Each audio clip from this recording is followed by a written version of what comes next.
Commençons par le retour au pays du chef de l'État.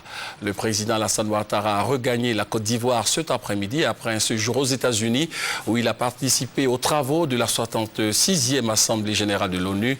Reportage à Ouattouré. Retour visiblement heureux du président de la République Alassane Ouattara, accompagné de son épouse. À l'accueil, le Premier ministre Guillaume Soro.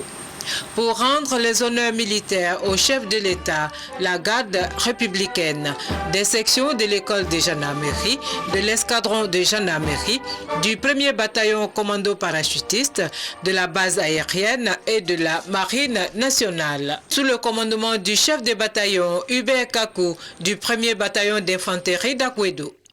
Également à l'accueil du président Alassane Ouattara, les présidents d'institutions et des membres du gouvernement.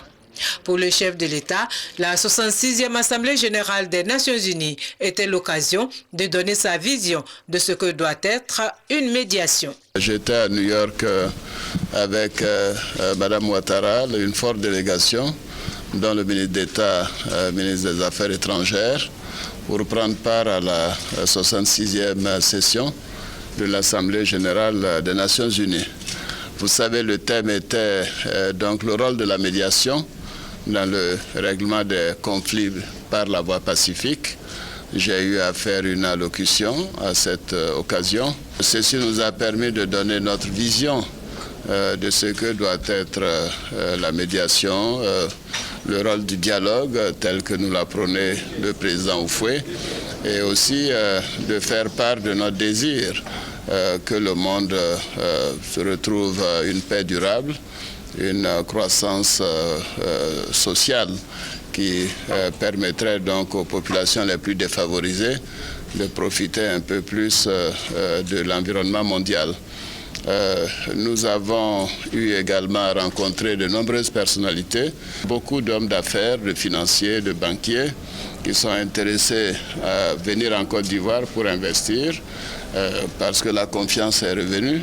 Et nous avons également effectué un déplacement à Washington où nous avons rencontré donc diverses structures, aussi bien des groupes d'intellectuels au niveau du Brookings Institution, qui est très fameux pour ses analyses et ses conseils au gouvernement américain et au Congrès, la National Democratic Institution pour les questions électorales, où j'ai eu le grand plaisir de rencontrer nos compatriotes qui sont nombreux aux États-Unis. Nous croyons à la diaspora et ils nous ont manqué et il faut qu'ils reviennent contribuer à cette œuvre de réconciliation et de reconstruction. Le président de la République a aussi fait une mise au point par rapport à la date des élections. Nous avions souhaité que nous puissions faire ces élections avant la fin de l'année, si possible avant le 15 décembre. Donc je n'aurais pas dû être indiscret. Mais c'est à la commission électorale indépendante de fixer la date des élections législatives. Le chef de l'État s'est également prononcé sur le refus du Front populaire ivoirien de participer aux prochaines élections.